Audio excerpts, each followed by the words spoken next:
in collaborazione con Glam Vision e Dentisti Riuniti.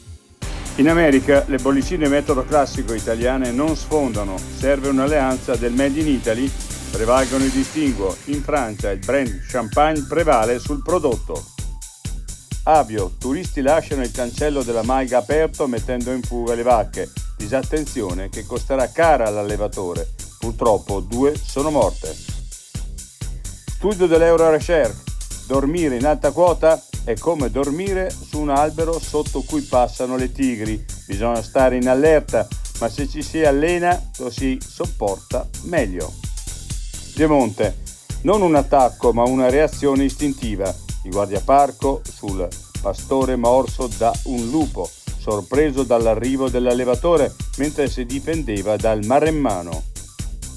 L'altra montagna.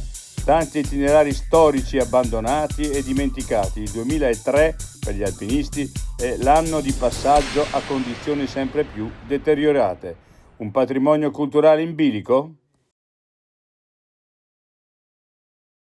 I difetti visivi sono tanti: miopia, astigmatismo, ipermetropia. Il pregio è correggerli con occhiali davvero glam. Con Glam Vision puoi prenotare l'analisi gratuita della vista e poi sfoggiare i tuoi nuovi occhiali che possiamo creare per te. Scopri di più su glamvision.it.